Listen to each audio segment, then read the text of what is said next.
ولا تنكحوا من بعده ولا تنكحوا أزواجه من بعده أبدا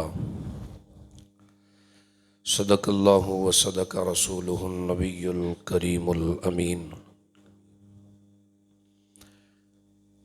وبلغنا رسوله النبي الكريم الأمين ونحن على ذلك من الشاهدين والشاكرين والحمد لله رب العالمين يا صاحب الجمال ويا سيد البشر من وجهك المنير لقد نور القمر لا يمكن الثناء كما كان حقه بعد از خدا بزرگ تو ہی قصہ مختصر ان اللہ وملائکتہ یصلون علی النبی یا ایہا الذین آمنوا صلوا علیہ وسلموا تسلیما صلاۃ والسلام علیک یا رسول اللہ وعلی آلک واصحابک یا حبیب اللہ الصلاۃ والسلام علیک یا امام الانبیاء والمرسلین وعلی آلک واصحابک یا خاتم المعصومین۔ اللہ تعالیٰ دی حمد و ثنا تو بعد آقا کونین حبیب پروردگار میرے اور آپ دے کریم آقا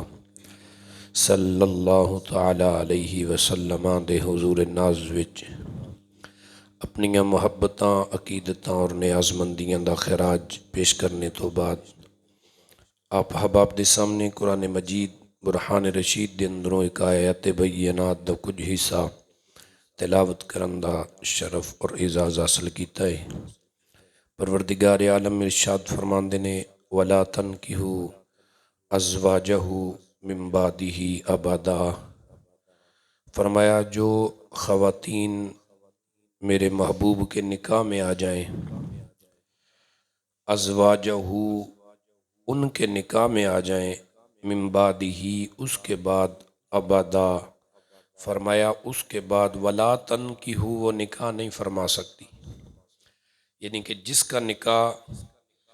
نبی پاک صلی اللہ علیہ وسلم کی ذات والا صفات سے زندگی میں ہو گیا، پھر دوبارہ وہ عورت کسی اور کے عقد میں کسی اور کے نکاح میں نہیں جا سکتی۔ اس جگہ پہ علماء محدثین نبی پاک کی حیات کی دلیل پیش کرتے ہیں۔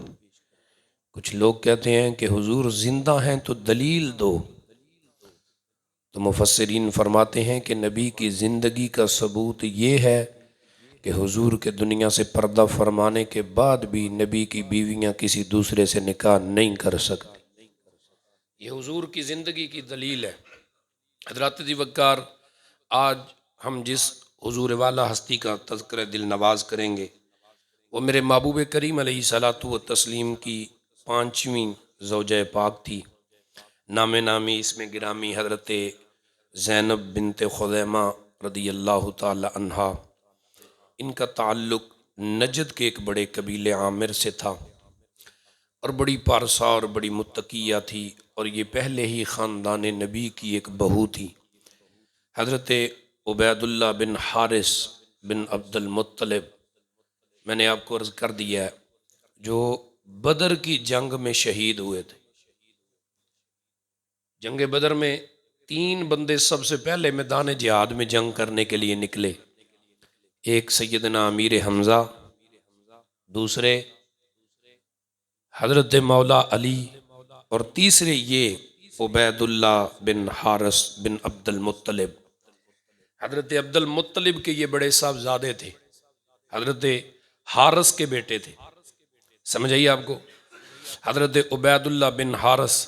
حضرت زی وقار، یہ حضرت عبید اللہ ان کا نام تھا، جناب سرکار عبد المطلب رضی اللہ تعالی عنہ آپ کے خانوادہ میں سے تھے، اور یہ بدر میں زخمی ہوئے تھے، پھر بعد میں شہید ہو گئے۔ حضرت زی وقار سید الانبیاء صلی اللہ تعالی علیہ وسلم آپ کے اس بھائی کے وصال کے بعد آپ کی یہ جو بھابی محترمہ تھی زینب، بنت خدیمہ رضی اللہ تعالیٰ عنہ، کیونکہ یہ نجد کے علاقے سے آئی تھی، اور نجد جو تھا وہ اسلام دشمنی میں مسلمانوں کے بہت سخت تھے وہ، تو انہوں نے واپسی کا ارادہ ترک کر دیا کہ بھئی اب میں یہاں سے کہاں جاؤں گی۔ تو جب حضور نے دیکھا کہ یہ بے سہارا ہو گئی ہیں، ان کا کوئی وارث نہیں ہے، ان کا کوئی سہارا نہیں ہے، تو حضرت سیدنا صدیق اکبر نے بھی ان کو نکاح کا پیغام بھیجا، حضرت فاروق اعظم نے بھی نکاح کا پیغام بھیجا، لیکن انہوں نے ان دونوں کا نکاح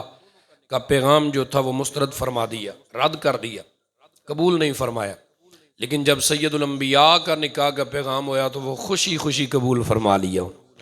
حضرات دی وقار یاد رکھنا، حضور علیہ الصلوۃ والتسلیم نے، کیونکہ اس زمانے میں بیواں خاتون جو ہوتی تھی نا، اس کی زندگی کا تو انسان تصور نہیں کر سکتا تھا کہ اس کے ساتھ زندگی میں کیسی سختیاں تھیں۔ ہندوستان میں آج بھی ایک ریت ہے جس کو ستی کہتے ہیں۔ ہندوستان کے اندر کچھ ہندو آج بھی ہیں، اس کمیونٹی کے بندے، جن کے اندر یہ ریت ہے، یہ رسم ہے، یہ رواج ہے، اس کو کہتے ہیں ستی۔ اگر کوئی بندہ مر جائے تو اس کی عورت کو اس کے شوہر کے ساتھ زندہ جلا دیتے ہیں۔ آج بھی عورت مرد کو جلاتے ہیں، عورت کو بھی اس کے ساتھ زندہ جلنے پہ مجبور کر دیتے ہیں۔ اور عرب میں یہ رواج تھا، جس عورت کا شوہر فوت ہو جاتا اس کو گھر میں ایک کھڈا گود دیتے، ایک ٹویا نکالتے بڑا، اور اس عورت کو اس کے اندر داخل کر دیتے، بٹھا دیتے، کہتے اس سے باہر نہیں نکلنا تو، اور جو لباس پہننا ہے وہ لباس بدل نہیں سکتی۔ مفسرین لکھتے ہیں کہ اونٹ کے مینگنے جتنا بڑے بڑے جناب، اس کے لدڑے جتنا بڑا جناب والی، اس کے جسم میں کیڑے پڑ جاتے تھے، اتنے بڑے کیڑے پڑ جاتے تھے اس کے جسم میں، وہ وہاں سے باہر نہیں آ سکتی تھی۔ لیکن میرے محبوب کریم علیہ الصلوۃ والتسلیم جب دنیا میں میرے نبی نے اعلان نبوت فرمایا تو حضور علیہ الصلوۃ والتسلیم نے اکثر اوقات جن خواتین سے نکاح فرمایا وہ سب بیوہ تھی،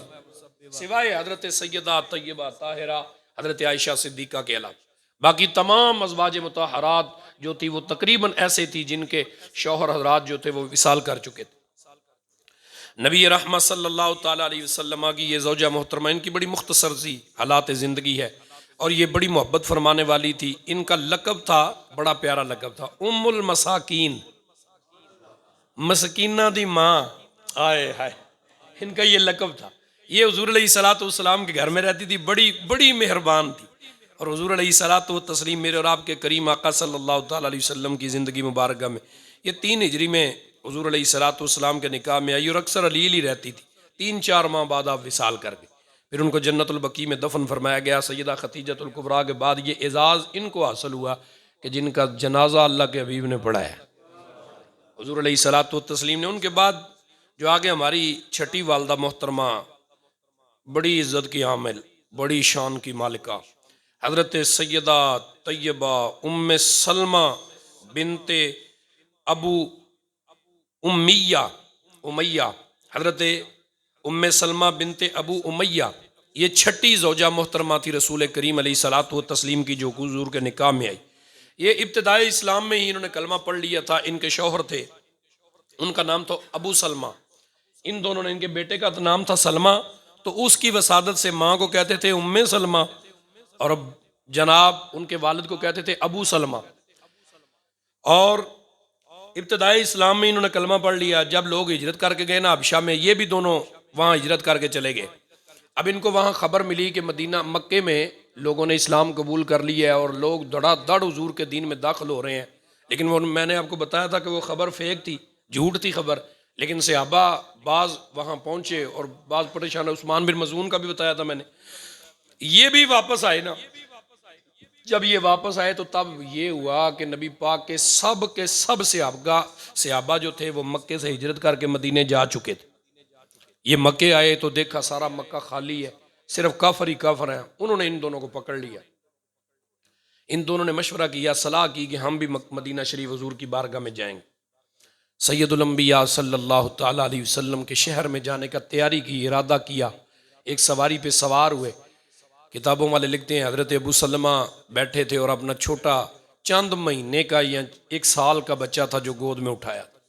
اور حضرت بی بی ام سلمہ پیچھے بیٹھی۔ سواری چلنے لگی تو حضرت بی بی ام سلمہ کے میکے والے آ گئے۔ انہوں نے آگے کہا ابو سلمہ رک جا، ہم نے تجھے اس بہاف پہ بیٹی کا نکاح کیا تھا کہ تو ہماری بیٹی کو مکے میں ہی رکھے گا،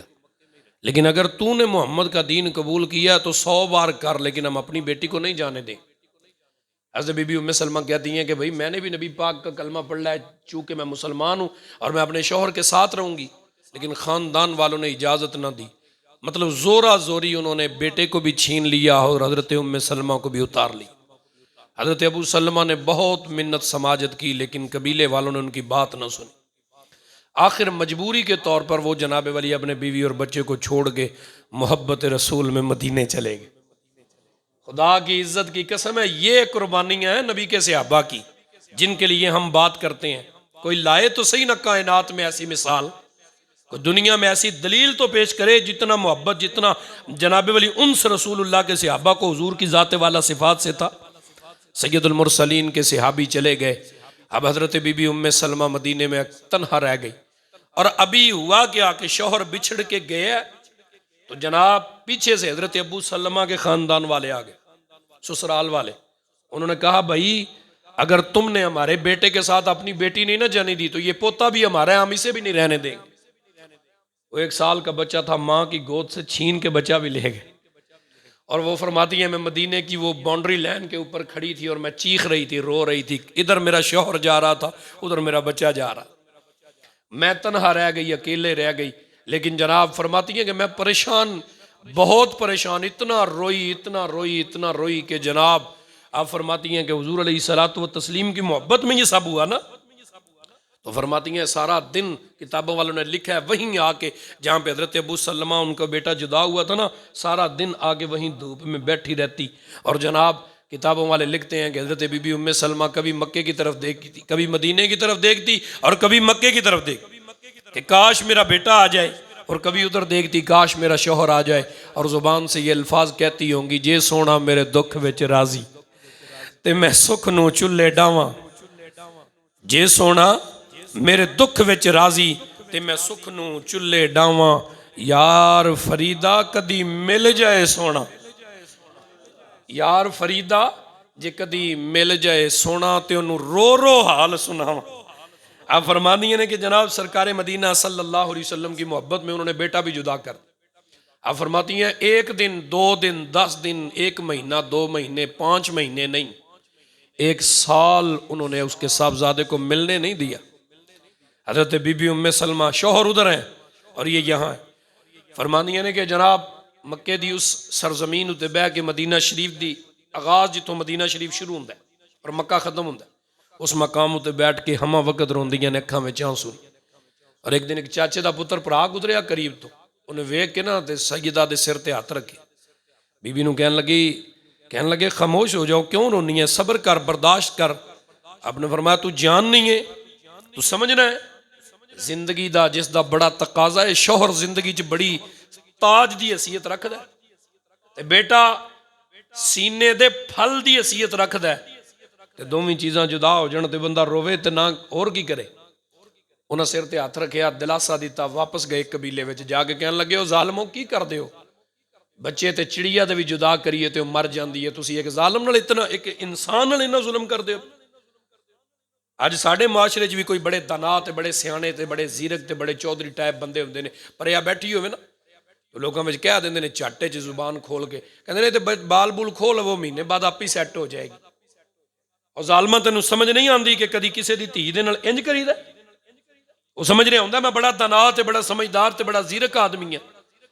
یاد رکھنا رسول کریم علیہ الصلوۃ والتسلیم فرماتے ہیں کہ اللہ اپنے حق معاف کر دے گا، اگر زندگی میں کبھی کسی انسان کا دل دکھایا ہوا تو اللہ کبھی معاف نہیں کرے۔ بندے دا دل دکھانا بہت وڈی گل ہے، بندے نو تو انج چاٹے چ کسی دا دل دکھا کے ہو جانے، سانو سمجھ نہیں آندی کہ اسی جڑا گل اپنی زبان جو کرنے پہ دے نال کسی انسان تے کی بیتے گی۔ حضرت ذی وقار سیدہ ام سلمہ رضی اللہ تعالیٰ عنہا نے 1 سال کا عرصہ گزارا اور اس کے بعد گھر والوں نے جناب اجازت دے دی، انہوں نے کہا انہیں نہیں مڑنا۔ فرماتی ہیں کہ میں جناب اپنے صاحبزادے کو، انہوں نے مجھے ایک اونٹنی دی، اس کے اوپر مجھے اور میرے بچے کو بٹھایا اور ہم دونوں چل پڑے مدینے کی طرف۔ فرماتے ہیں ہم چلتے چلتے مدینہ کی جانب جا رہے تھے تو جناب اب دل میں یہ خیال آ رہا تھا، فرماتی ہیں میں وہاں بیٹھ کے نا رویا کرتی اور اس امید میں مدینے کی طرف دیکھا کرتی کہ اس آس پہ جیتی ہوں کہہ دے کوئی یہ آ کر، اس آس پہ جیتی ہوں کہہ دے کوئی یہ آ کر، چل تجھ کو مدینے میں سرکار بلاتے۔ فرماندیاں نے کہ پھر ایک دن اللہ نے وقت لے آندا کہ میں مدینے جا رہی ہوں، اب فرماندیاں نے مدینہ شریف دی طرف جا رہی ہیں، سامنے مدینے دیاں سرحداں نظر آ رہی ہیں، اور میرا وجدان کہندا ہے کہ حضرت ام سلمہ رضی اللہ تعالیٰ عنہ فرماندیاں ہونیاں نے محمد کا روزہ قریب آ رہا، ہائے ہائے ہائے ہائے، محمد کا روزہ قریب آ رہا ہے، بلندی پہ اپنا نصیب آ رہا، فرشتوں یہ دے دو پیغام ان کو، خادم ان کا سعید آ رہا۔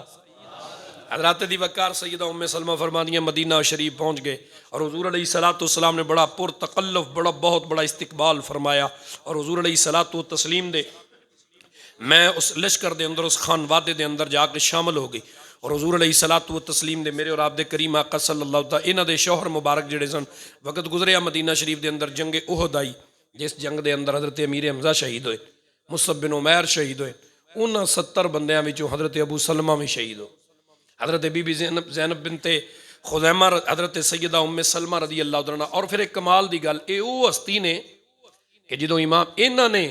حضور سید المرسلین صلی اللہ علیہ وسلم دی بارگاہ جو بیٹھیاں سن، جدو سرکار کونین نو جناب جبریل نے وہ مٹی لے آ کے دیتی، انہاں کہا حضور کربلا دی مٹی ہے، تہاڈا پوترا تہاڈا نواسا حسین اس مٹی وچ شہید ہوئے گا۔ آپ نے مٹی حضرت بی بی ام سلمہ نو عطا فرمائی، فرمایا سلمہ اسے سنبھال کے رکھو۔ محدثین یہاں استدلال کرتے ہیں، کہتے ہیں کہ حضور باقی ازواج کو بھی دے سکتے تھے، لیکن حضرت ام سلمہ کو دینے کا مقصد یہ تھا کہ نبی کی نگاہ دیکھ رہی تھی تب تک یہ زندہ رہیں گے۔ سب سے زیادہ طویل عمر انہوں نے پائی ہے، باقی سب ازواج فوت ہو گئی تھی، یہ سب سے آخر میں وصال کی ہے۔ حضرات دی وقار حضرت بی بی ام سلمہ رضی اللہ تعالیٰ عنہا جو تھی، وہ ان کا سرکار مدینہ صلی اللہ تعالیٰ علیہ وسلم میرے اور آپ کے کریم آقا، آپ ان کے شوہر جب فوت ہو گئے نا، تو حضور علیہ السلام نے ان کو پیغام نکاح بھیجا، انہوں نے معذرت کی، انہوں نے کہا یا رسول اللہ صلی اللہ علیہ وسلم، ایک تو پہلی بات یہ ہے، 3 سبب ہیں، پہلی بات یہ ہے کہ میں عمر رسیدہ ہوں، میری عمر زائدہ ہے، اور یا رسول اللہ دوسری بات یہ ہے کہ میرے بچے یتیم ہیں، اور تیسری بات یہ ہے کہ میں بڑی غیور ہوں، بڑی غیرت مند ہوں، میں باقی ازواج کے ساتھ گزارا نہیں کر سکوں گی، میری طبیعت تھوڑی سخت ہے، میں کسی کی بات برداشت نہیں کر سکتی۔ ہر بندے کو اللہ نے ایک فطرت پہ پیدا کیا ہے، سلیم الفطرت ہوتا ہے ہر بندہ۔ کچھ بندے ایسے ہوتے ہیں جن کے اندر اللہ نے حوصلے کا مادہ رکھا ہوتا ہے بڑا، وہ کسی کی بات سنتے ہیں، یہاں سنتے ہیں، دماغ میں ان کو پریشان تھوڑا کرتی ہے، لیکن ایسے آنکھ بند کرتے ہیں، اللہ ٹھیک کر دیتا ہے، وہ کہتے ہیں وہ چل کوئی گل نہیں یار اس نے کر لیا۔ لیکن بعض بندے ایسے ہوتے ہیں جن کی راتوں کی نیند تک اڑ جاتی ہے کسی کی بات سننے کے بعد، وہ ڈپریشن میں رہنا شروع ہو جائیں، وہ پریشان ہوتے ہیں۔ ہم کسی کو بات کرنے سے پہلے 1000 بار ہمیں سوچنا چاہیے کہ یار ہم یہ جو بات کر رہے ہیں اس سے کسی کا دل تو نہیں دکھے گا، کوئی ناراض تو نہیں ہو جائے گا۔ فرمانے نے سید المرسلین صلی اللہ تعالیٰ علیہ وسلم، حضور نے فرمایا کہ بھئی اے پیاری ام سلمہ، میں نے آپ سے نکاح کرنے کا مقصد یہ ہے کہ پہلی بات تو یہ ہے کہ میں تمہارے بچوں کی کفالت کرنا چاہتا ہوں، کہ تمہارے بچوں کا حضور نے جتنے بھی نکاح فرمایا صرف خیال یہ تھا کہ ان عورتوں کو سنبھالنے والا کوئی نہیں ہے، ان کی خدمت کرنے والا کوئی نہیں ہے، یہ فطرانے اور زکاتیں نہ لیں لوگوں سے۔ آج جو بیوہ ہو جاتی ہے نا، وہ بیچاری گلی گلی کی محتاج ہو جاتی ہے، اور سارے امیر اپنے گھروں میں ایسے چودھری ٹھاٹ سے بیٹھے ہیں، حالانکہ شریعت نے حکم کس لیے دیا ہے کہ مرد کو 4 نکاح کرنے چاہیے، اور یہاں پہ بڑی بڑی مجبوریاں بنی ہوئی ہیں۔ اگر مرد مان جائے تو عورت ہی ایسی جناب والی کم بخت ہے، وہ عورت کی خود دشمن بنی بیٹھی ہے، کہتی ہے اور نویں عورت لے آؤ گے تسی میرے تے سوتن لے آ کے بٹھاؤ گے۔ یہ احساس ختم ہو گیا زندگی میں۔ یاد رکھنا بات، حضور سید المرسلین صلی اللہ علیہ وسلم نے فرمایا تمہارے بچوں کی کفالت کے لیے تو تم سے نکاح کر رہے ہیں، نکاح فرمانا۔ اور فرمایا دوسری بات، انہوں نے کہا جی میں بڑی سخت مزاج ہوں، اللہ کے حبیب نے فرمایا لے پھر تیرے لیے رب کا حبیب دعا کر دیتا ہے۔ آئے ہائے، اللہ کے حبیب کے ہاتھ اٹھے ہوں جناب، میرے نبی کریم، اور سنائی ہے میں نے آپ کو بات، ایک عورت آئی سرکار کی بارگاہ میں، کہنے لگی یا رسول اللہ میرے لیے دعا فرمائیں، مجھے مرگی کا مسئلہ ہے، تو دعا کریں اللہ میری مرگی کا دورہ ٹھیک کر دے۔ اللہ کے حبیب نے فرمایا اگر ٹھیک نہ کروائے تو تجھے جنت کا وعدہ کرتا ہوں، اگر اسی حال میں رہے نا تو میں محمد تو اسے جنت کا وعدہ کرتا ہوں۔ وہ کہنے لگی یا رسول اللہ چلیں کوئی گل نہیں، یہ ٹھیک نہ ہو کوئی مسئلہ نہیں ہے، لیکن یا رسول اللہ ایک کام کر دیں۔ آپ نے فرمایا وہ کیا؟ یا رسول اللہ یہ ہے کہ جب مجھے مرگی پڑتی ہے تو میرے جسم سے کپڑے ہٹ جاتے ہیں، میرا جسم برہن ہو جاتا ہے، میں سے تڑپتی ہوں تو مجھے بڑی شرمندگی محسوس ہوتی ہے. یا رسول اللہ یہ دعا کر دیں کہ میرا جسم برہن نہ ہو، میرے جسم سے کپڑے نہ ہٹیں. اللہ کے حبیب نے اب دعا کر دی تو رب کی شان دیکھو. مفسرین فرماتے ہیں کہ اللہ نے فرشتوں کی ڈیوٹی لگا دی. فرمایا جب اس عورت کو یہ مسئلہ بنے نا تو تمہاری ذمہ داری ہے اس کے کپڑے پکڑ کے کھڑے ہونا ہے. یار دیکھو تو صحیح نا، اتنا کریم ہے میرا اللہ، اور حضور کی دعا کی اتنی تاثیر ہے. سید الانبیاء صلی اللہ تعالیٰ علیہ وسلم کے غلام حضور امام الانبیاء نے دعا کر دی، اللہ نے ان کے دل کو شاد فرما دی. اور حضرت بی بی ام سلمہ رضی اللہ تعالیٰ عنہ نے حضور کی بارگاہ مقدسہ میں زندگی گزاری. حضرت ام سلمہ فرماتی ہے کہ جب حضرت ابو سلمہ فوت ہوئے نا، انہوں نے مجھے حدیث سنائی تھی کہ حضور سید الانبیاء کی ایک حدیث ہے کہ جب کوئی مصیبت آئے نا تو کہتے ہیں انا للہ و انا الیہ راجعون، اللہم اجرنی فی مصیبتی واخلفنی خیرا منہا. یہ دعا پڑھنی ہے تو اللہ تعالیٰ اس مصیبت کے بدلے میں اس کا نعم البدل اس سے اچھا عطا کرے گا. تو حضرت بی بی ام سلمہ فرماتی ہیں میرے دل میں خیال آیا کہ ابو سلمہ سے اچھا تو بندہ کائنات میں ہے ہی کوئی نہیں. دسو نا یار، ساڑیاں بیویاں گواہی دے سکتی ہیں ساڑھے بندے نال کائنات چنگا کوئی نہ. ساڑھے رویے انج دے نے بابا، ساڑھے اخلاق انج دے نے. اسی کہنے ہیں کہ جتنی دیر تک بیوی نو دو گالاں نہ کڈیے بندے دی مرد دی عزت ہی نہیں رہندی. عورت کو تو ہم پاؤں کی جوتی سمجھتے ہیں. قرآن نے کہا ہن لباس لکم وانتم لباس لہن. حضرت دی وقار میرے کریم رؤوف الرحیم نبی صلی اللہ تعالیٰ علیہ وسلم کے غلاموں، حضرت بی بی ام سلمہ فرماتی ہیں لیکن پھر بھی میرا دل تو نہیں مانتا تھا، لیکن میں نبی پاک صلی اللہ علیہ وسلم کا فرمان پڑھتے ہوئے میں نے سنتے ہوئے یہ دعا پڑھ لی. تو فرماتی ہیں میری قسمت کا ستارہ دیکھو لوگوں، مجھے پیغام نکاح اللہ کے حبیب نے بھیج دی. میں نے کہا واہ ام سلمہ، تو جو گل آپ نے مجھے جو بات ارشاد فرمائی تھی اللہ نے وہ سچ کر دی. مجھے تجھ سے بھی بہتر بلکہ ساری کائنات سے بہتر شوہر عطا فرما دی. حضور سید المرسلین صلی اللہ تعالیٰ علیہ وسلم اور ان کی حضرت سیدہ ام سلمہ رضی اللہ تعالیٰ عنہا،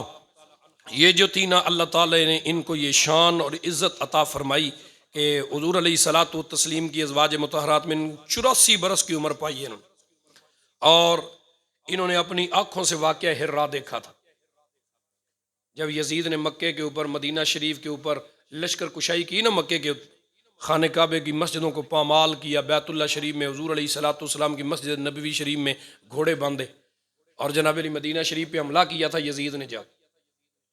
تو نبی پاک صلی اللہ علیہ وسلم کی اس ازواج مطہرات نے، سبھی سرکار مدینہ کی اس زوجہ پاک نے جناب علی بیٹھ کے یہ سارا منظر اپنی آنکھوں سے دیکھا تھا. کسی نے آگے پوچھا کہ بی بی وہ جو جنگ تھی جس کے بارے رسول اللہ نے بتایا تھا کہ وہ آنے والی ہے تو کیا یہ وہی ہے؟ آپ نے فرمایا ہاں اللہ کے حبیب نے اس کے بارے میں بتایا تھا. تو حضرت ذی وقار حضور سید المرسلین صلی اللہ تعالیٰ علیہ وسلم، آپ کی یہ زوجہ مقدسہ، اللہ نے ان کو بڑی شان اور بڑی عزت سے نوازا تھا. اور حضور سید المرسلین صلی اللہ تعالیٰ علیہ وسلم کی 370 احادیث منورہ کی یہ راویہ، 370 احادیث منورہ انہوں نے روایت کی ہیں. اور حضرت سیدنا ابو ہریرہ رضی اللہ عنہ، آپ جناب علی یزید کے دور کے بعد بھی ان کی زندگی چلی تھی اور جناب والی انہوں نے مطلب سن 63 ہجری میں جو ہے نا 60 ہجری میں تقریباً یزید تخت نشین ہوا تھا اور 63 ہجری میں یہ واقعہ حرا ہوا ہے اور اس کے بعد ان کا وصال ہوا. جناب حضرت سیدنا ابو ہریرہ نے ان کا نماز جنازہ پڑھایا ہے اور ان کو جنت البقیع میں دفن کیا گیا ہے. اور افسوس کی بات یہ ہے کہ جیسے سیدہ پاک اور بڑی بڑی عظیم ہستیوں کے مزاروں کو مٹا دیا گیا نا، جیسے بڑی بڑی عظیم المرتبت شخصیات کے مزاروں کو مٹا دیا گیا. مٹایا کنہوں نے؟ لا الہ الا اللہ پڑھنے والوں نے، مسلمانوں نے مٹایا. جو محمد رسول اللہ کا کلمہ پڑھنے والے تھے نا ان لوگوں نے. اور جیسے ہماری بدقسمتی کہ جیسے ان ہستیوں کا مزار نہیں ہے، ان کا مزار بھی ختم کر دیا گیا. اللہ تعالیٰ میری اس ماں کا فیض، ان کی عنایات، ان کی نگاہ کرم اللہ ہم سب کو اور ہماری آل اولاد کو اللہ نصیب فرمائے. اور اپنے حبیب کریم علیہ الصلوۃ والتسلیم کے وسیلہ منورہ سے اللہ ہم سب کو دین دنیا کی برکت عطا فرمائے، مال جان اور عزت آبرو کی حفاظت فرمائے. وما توفیقی الا باللہ وآخر دعوانا الحمد للہ رب العالمین.